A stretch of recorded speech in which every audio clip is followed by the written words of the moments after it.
সকাল এখন পুরোপুরি জেগে উঠেছে। উপকূলের নদীর পাড়ে মানুষের আনাগোনাও শুরু হয়েছে। আমাদের আজকের গন্তব্য সুন্দরবনের গহীনে একটি নদী ও তার সঙ্গে মিশে থাকা সরু খাল। উদ্দেশ্য একটাই, সারাদিন জাল ও বড়শি দিয়ে মাছ ধরা। সুন্দরবনের ভিতরে ঢুকলেই একটা বিষয় খুব দ্রুত বোঝা যায়, এখানে মানুষ অতিথি আর প্রকৃতি আসল অধিবাসী। আমাদের আজকের উদ্দেশ্যটা একটু আলাদা। বড়শিতে মাছ ধরতে হলে আগে দরকার ভালো টোপ, আর সেই টোপের জন্যই সঙ্গে নিয়ে আসা হয়েছে খেওলা জাল। খেওলা জালটা গোল করে পানির উপরে ছড়িয়ে দেওয়া হলো। জাল টেনে উঠাতেই একটা মাছের দেখা পেলাম আমরা, কিন্তু আমাদের বড়শিতে টোপ হিসেবে ব্যবহার করার জন্য যে চিংড়ি মাছের দরকার সেটা আমরা এখনও দেখা পেলাম না। তো সম্পূর্ণ ভিডিওটা দেখতে আমাদের সাথে থাকার অনুরোধ রইল।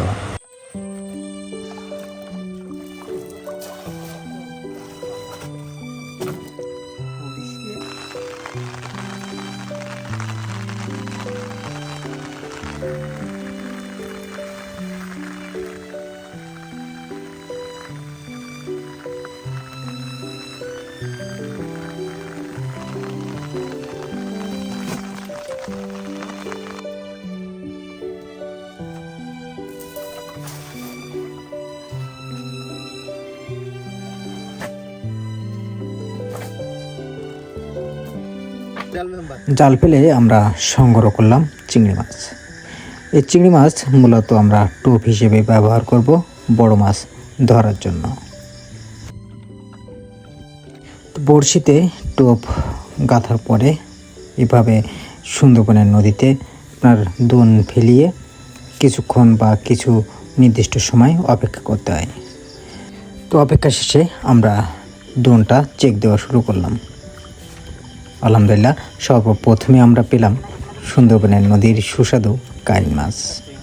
তো আমরা আরও কী কী মাছ পেয়েছি সেটা দেখার জন্য সাথে থাকার অনুরোধ রইল।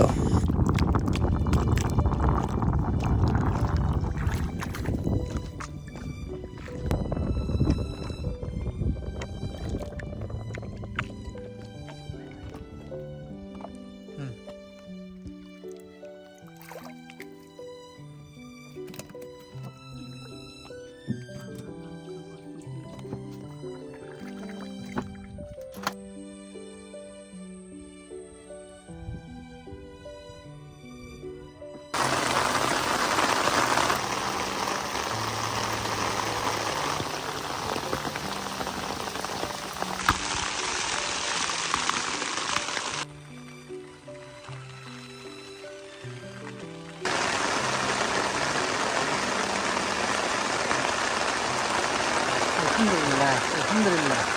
Waduh, uju karen.